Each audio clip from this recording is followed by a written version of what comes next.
Ce am vrea să începem ar fi să știm de unde a venit numele tău, Misha. Cum ți-a venit inspirația, de unde? Misha Blanos, Misha în primul rând este de la Mihail.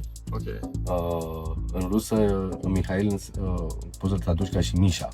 Ok. Și Mihail la fel tot Misha, deci da, cum vrei. Iar Blanos, numele de Blanos înseamnă știți cum e, pielea de oaie sau în limbajul nu chiar academic ar fi tare, marfă, super mișto, cool, stoned, you name it. Da. Deci blană. Da, dar eu cred că fiecare artist ar trebui să aibă un nume de scenă. Iar eu mi l-am ales pe acesta. Altfel numele meu real este Mihail Simeonov. Take that. Am înțeles.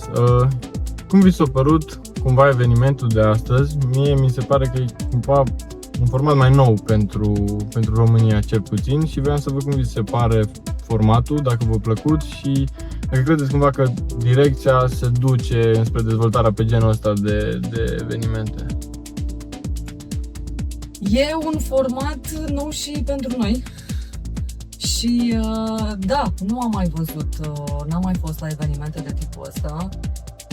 De tipul ăsta însemnând un eveniment împărțit în două, adică creăm un track împreună și pe urmă vedem ce facem cu piesa respectivă. Ok, ai piesa, but what's next? Și îngemânarea asta, de fapt privirea asta de ansamblu, chiar așa s-a numit workshop-ul Da Capo al Fine, de la început până la final, cred că e foarte interesantă. Și asta am simțit și în public și în participanți, că e foarte bine ce s-a întâmplat. Cu siguranță consider că lumea e foarte curioasă, de-aia și noi am încercat să facem tipul ăsta de conținut. Și de-aia și eram cumva curios și am încercat să pușuim cumva și să le dăm shout-out și băieților care au organizat Play Music Network și Gazetofon cu Căminusul Cultural, shout-out pentru ei. Că mi se pare că cumva, cel puțin în România, nu e așa de exploatată partea asta din spate. Și eu personal, ca și client, ca și consumator de conținut și așa, mi se pare că suntem cu toți interesați de chestia asta. Adică ați văzut și voi cum a fost la workshop, adică toți au fost interesați și cu multe întrebări, cu multe semne de întrebare. Adică să ai așa ceva, să vii ca un artist sau ca producer, compozitor, artist în general, să vii la un workshop în care să-ți explice de capul al fine tot ce trebuie să faci. Ai foarte multe informații, dar acum să vedem cum se va realiza pe viitor ca să avem și mai mulți artiști care vin la aceste gathering-uri. Da. Pentru mine mi s-a părut foarte interesant că lumea are nevoie de spațiu unde să-și spună luptele, problemele. Bineînțeles că au aflat lucruri foarte noi, dar am simțit asta că au nevoie de comunitate. Da, clar. Și adică like-minded people se întâlnesc undeva și află lucruri noi, învață, dar și vorbesc despre lucrurile cu care se confruntă și e foarte. Da. E o formă cumva, cred că și de terapia asta, cumva și prin a rezona cu niște oameni și a se întâlni toți și a și face ceea ce le place. Cred că și asta e un plus foarte mare. Da. Eram curios ce alte formate de evenimente, poate mai atipice, ați experimentat la viața voastră, fie ca artiști invitați sau pur și simplu ca participanți care vi s-au părut interesante. Eu am fost în Germania la un moment dat la un festival unde dimineața la ora 9 făceau yoga pe techno. Da, serios. Incredibil, adică m-am vizit din caravana aia unde mi-a pus organizatorul la dispoziție pătuțul. Și m-a trezit la ora 9 cu mare techno și mă gândeam, băi, iarăși au început ăștia festivalul și nu era Era la yoga. Era un, da, sport yoga sau ceva de ăsta sau dance yoga, nu știu cum se numește, Da, dar da. super tare, mi-a plăcut super mult. Chiar interesant. Da. Da. Eram curios dacă la niște workshop-uri viitoare ați mai fi interesați, ce credeți că ce de fapt ce v-ar plăcea să dezbateți? Ce alte tipuri de workshop-uri credeți că ați ține? De când am fost, m-am tot plimbat prin Europa pe la conferințe de music business, pentru că acolo în Europa se întâmplă de foarte mult timp lucrul ăsta.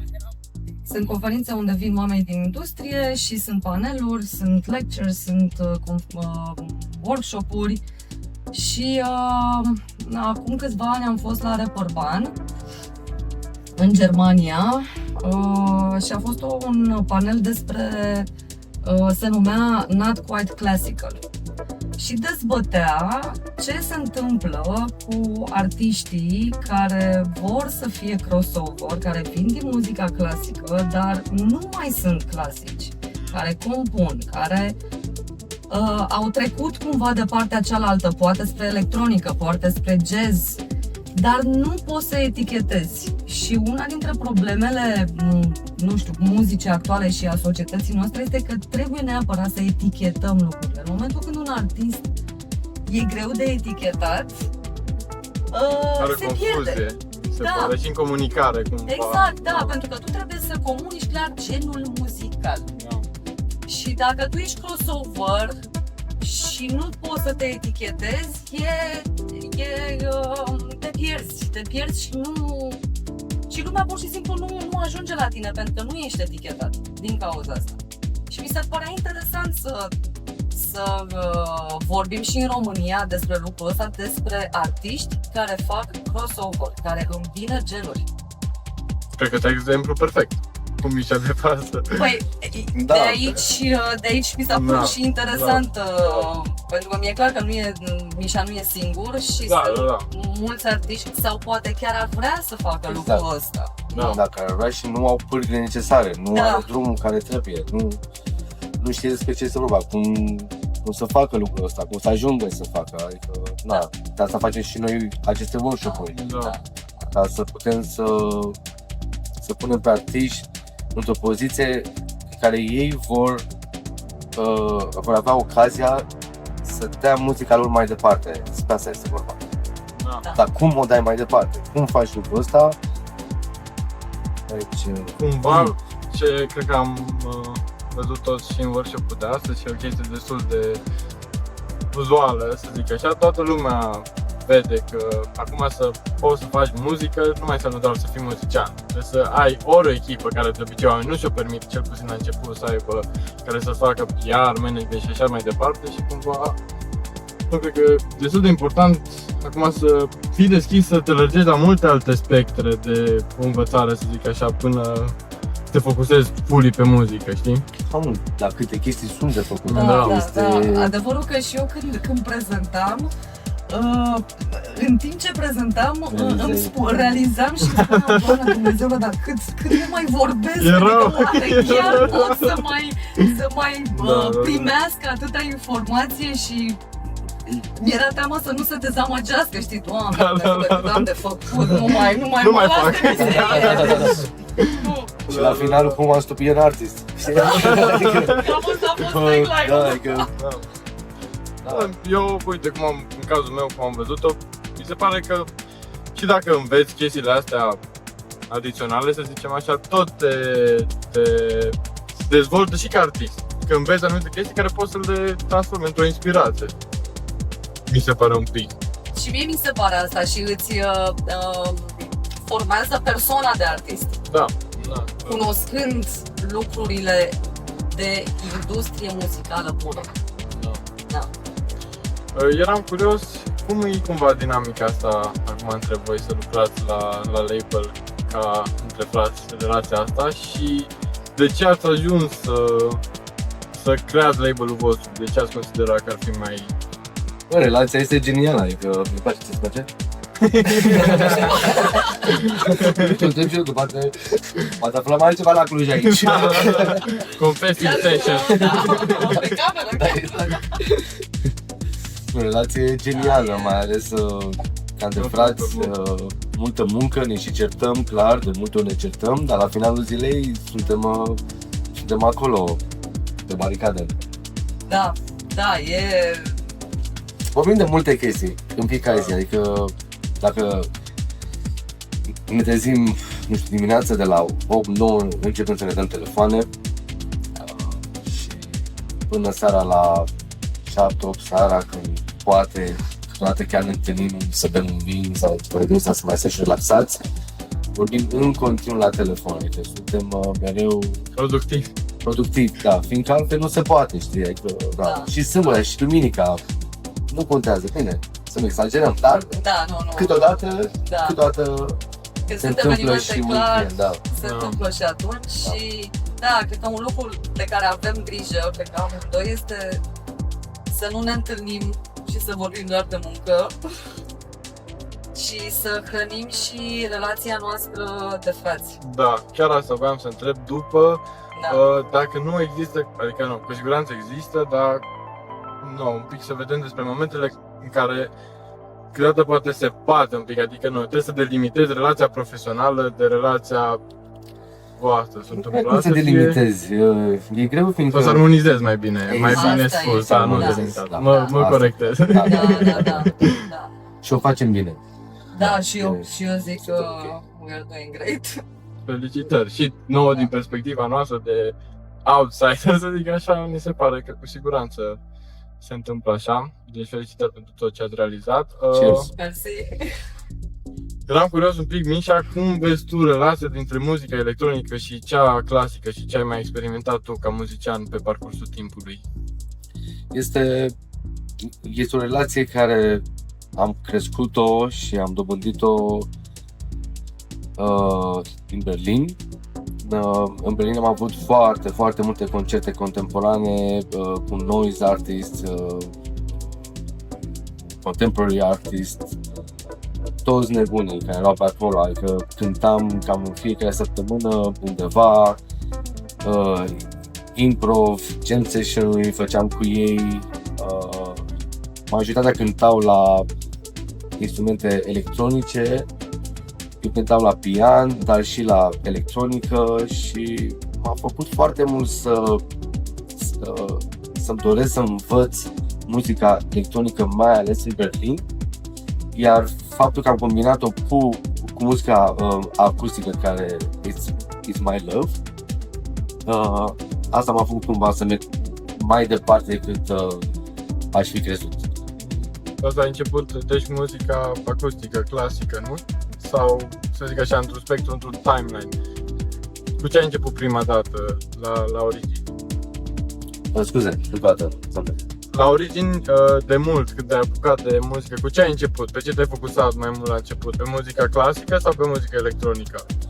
Ok, eu am început pianul de la 7 ani, deci am aproape 28 de ani de cântat la pian. Am concursuri, concerte internaționale, primul turneu în Germania la 10 ani.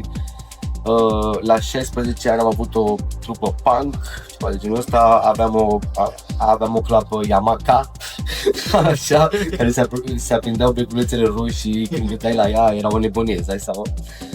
Așa, și la 18 ani deja începusem să cochetez cumva cu muzica electronică, mi-am dat un sampler, un Roland SP555 și am început să experimentez, mi-am luat Cubase, am început să fac muzică în Cubase, iar ușor am ajuns la stadiul în care puteam chiar să creez acustic electronic. Dacă o luăm așa ca și timeline, am început acustic și m-am dezvoltat și pe muzică electronică. Dar au venit toate împreună. Mie asta mi-a plăcut de fapt, asta e, da. Au venit cumva de la sine și, da. Eram curios ce ai adaptat și din Berlin ceva, ce simt că te-a influențat mult în stilul tău, poate.